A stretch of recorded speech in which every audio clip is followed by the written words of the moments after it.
আমার মতো গ্রামের গরিব মানসিগুলো এই তাজা তাজা ঢেকিয়া শাকগুলো খায়।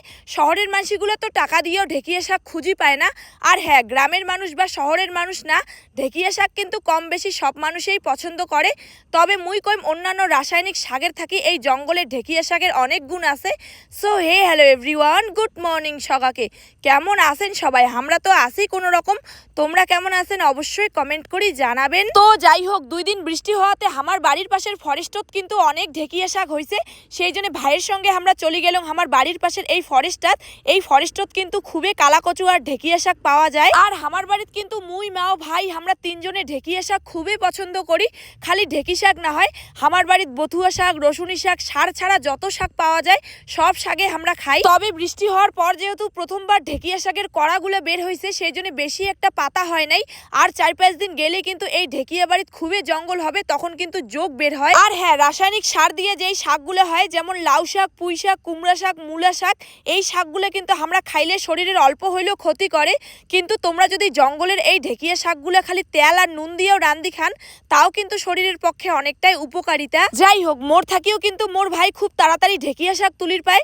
মুই ঢেকিয়া শাক তুলছুং 1 মুঠি, আর তাতেই দেখো ওর অর্ধেক ব্যাগ ভর্তি হয়ে গেছে। আচ্ছা, তোমরা কায় কায় আমার মতো ঢেকিয়া শাক খুবই পছন্দ করেন? তাই কিন্তু অবশ্যই আমার এই মিনি ব্লগতে একটা কমেন্ট করিয়া জানাবেন। আর কিছু কিছু শহরের মানুষই ভাবে আমরা গ্রামের গরিব মানুষই কয়ে হয়তো কালা কচু, ঢেকিয়া শাক, বথুয়া শাক এইসব খাই। ওইসব শহরের মানুষিক মুই একটা কথাই কবার চাং, তোমরা তো টাকা দিয়েও বাসিয়া জিনিস কিনি খান। হয়তো আমার গ্রামের মানুষই প্রত্যেকদিন মাছ মাংস কিনি খাবার পায় না, তবে এই তাজা তাজা শাকগুলা খায়।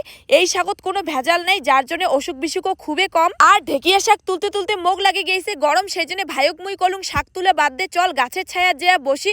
আর এগুলো হল ঢেকিয়া শাকের মুড়া।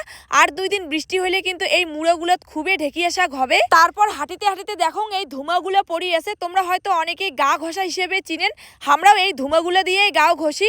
তবে মাঝে মধ্যে মুই যদি আলিপুর যাং, প্রায় দেখো দোকানগুলোতে এই ধুমাগুলো ঝুলিয়ে রাখে। একটা ঘষারের দাম নাকি 20 টাকা করিয়া, দেখিয়ে তো মুই অবাক হয়ে যাং। এই ঘষাগুলো আমার গ্রামগঞ্জে যেটে সেটে পড়ি থাকে, আর এই ঘষাগুলো শহরত 20 টাকা 30 টাকা করে বিক্রি হয়। তবে দোকানের দামি দামি ঘষার থাকি কিন্তু এই ঘষাগুলো দিয়ে গাও ঘষিলে বেশি তাড়াতাড়ি নোংরা পরিষ্কার হয়।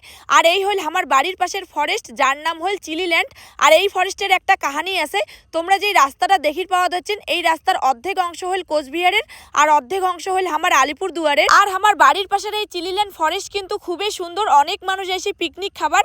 তোমরা যদি আর 1 মাস পরে এই চিলিল্যান্ডত ঘুরির আসেন, তাহলে দেখির পাবেন চিলিল্যান্ডের সৌন্দর্য। আর এগুলো কিন্তু তেঁতুল পাতা না হয়, এগুলো হল খয়ার গাছের নতুন পাতা। আমার এই বাড়ির পাশে চিলিল্যান্ড ফরেস্ট কিন্তু খয়ার গাছের জন্যই বিখ্যাত। এলা যেহেতু গাছত নতুন পাতা গাছে ধরছে, সেই জন্য গাছগুলো গল্প